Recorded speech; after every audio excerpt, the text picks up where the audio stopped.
La Belle et la Bête.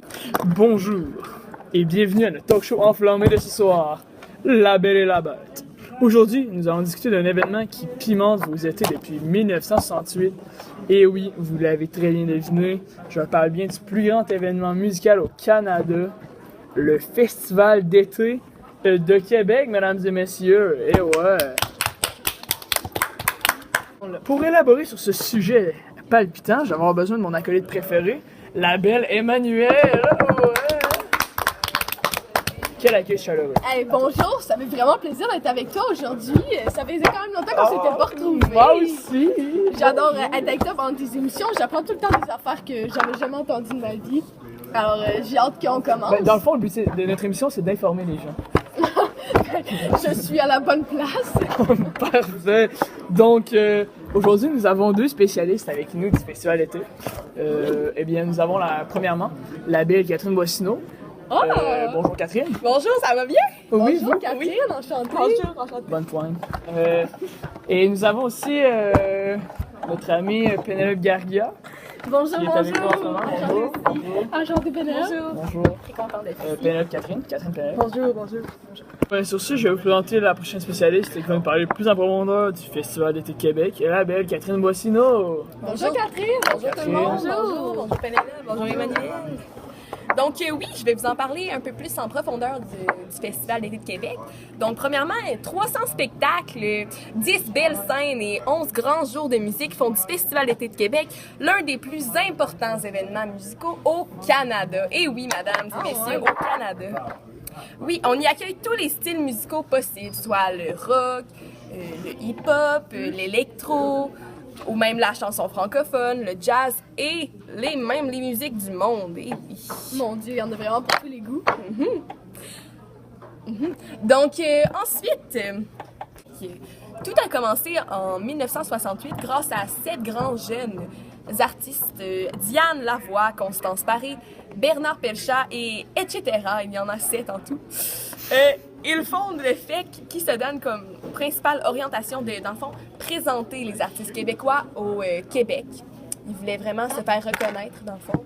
C'est intéressant. Puis est-ce que ces artistes-là sont vraiment... ils faisaient leur propre spectacle ou ils allaient chercher des artistes? Des artistes seulement québécois. Ils ont commencé par québécois, mais par contre, en 1980, ils ont choisi de faire découvrir aux Québécois des musiques d'ailleurs, d'autres artistes provenant de d'autres pays. Donc, de plus en plus avec le temps, le FEC a su se faire connaître à travers le monde et en peu de temps, il a su devenir vraiment populaire.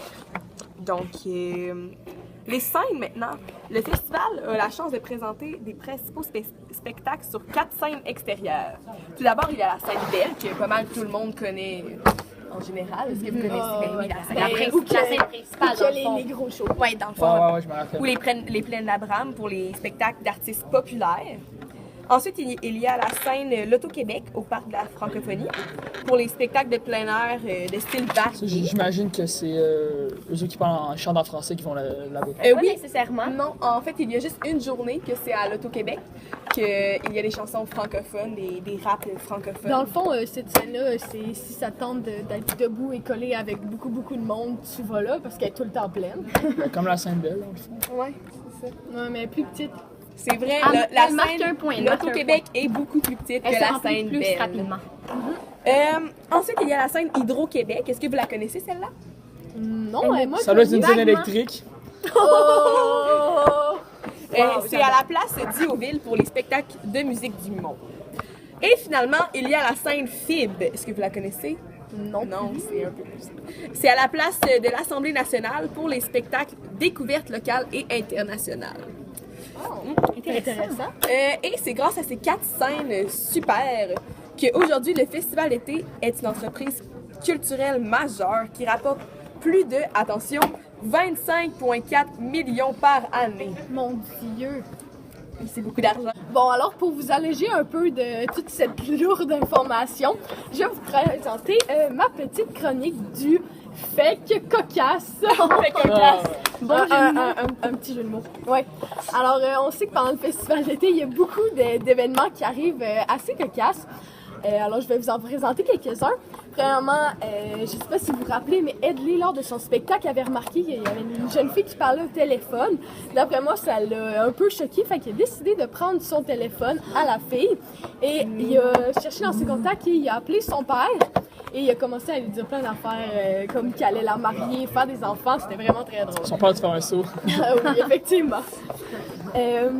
Aussi, Iggy Azalea a fait un show de seulement 45 minutes. Ah, je me souviens, c'était cool. Ouais, c'était très court. Alors, ça y avait assez de troubles. Et d'après moi, elle ne reviendra pas pour les prochains festivals d'été. Les spectateurs étaient mécontents. Ouais, vraiment j'imagine. déçu la foule.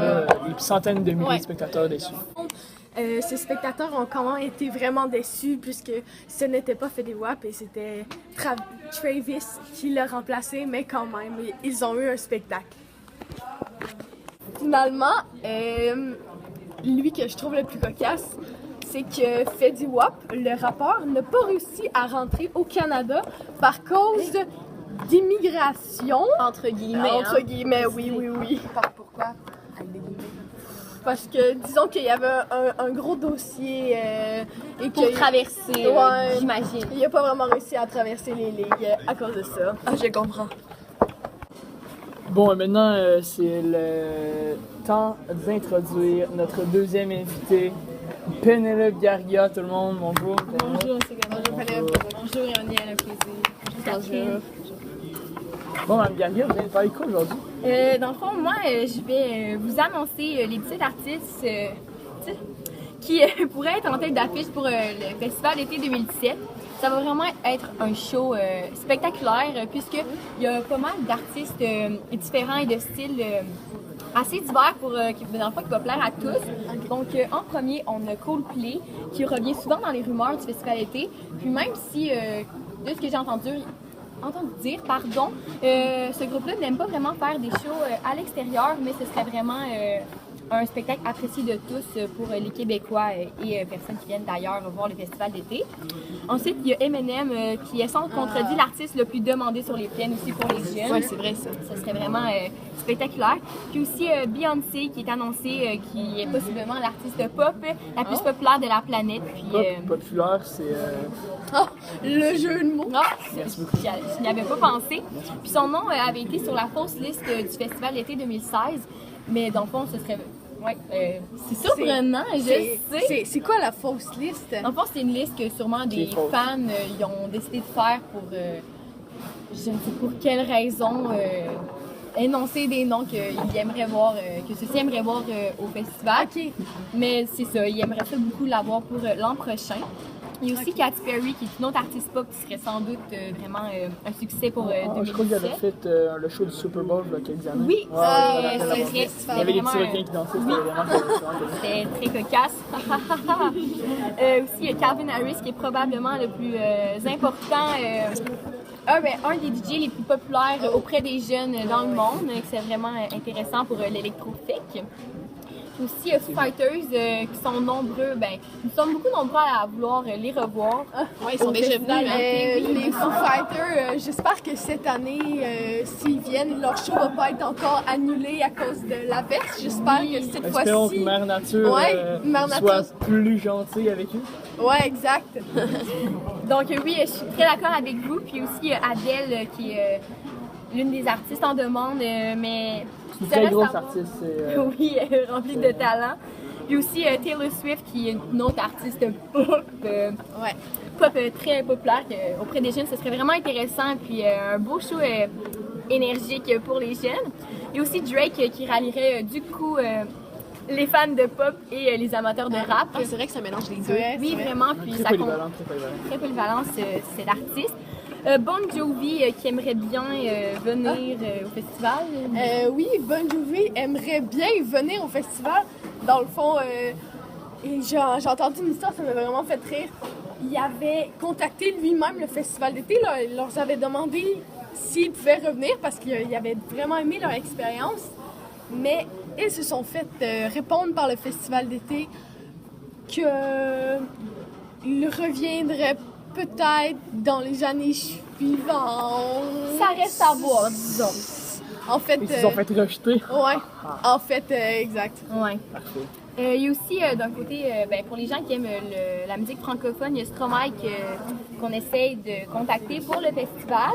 Puis aussi Aaron Meden qui était au festival en 2010. Puis ce serait quand même plaisant pour les fans qui reviennent. De rock.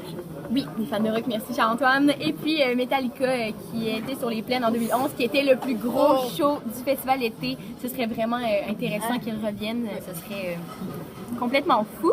Et puis U2, la rumeur que U2 vienne à Québec revient presque à toutes les années. Ce serait vraiment le fun cette année qu'ils viennent pour de vrai. Ça fait longtemps qu'ils ont ça, qu'ils veulent... Oui, qu'ils viennent, là, c'est ça. Donc justement, cet événement-là, ça va vraiment être fou. Donc j'espère que vous allez y être. Là. Ça va vraiment être un bon show, puis ça va être le meilleur événement dans le fond à Québec. Soyez-y.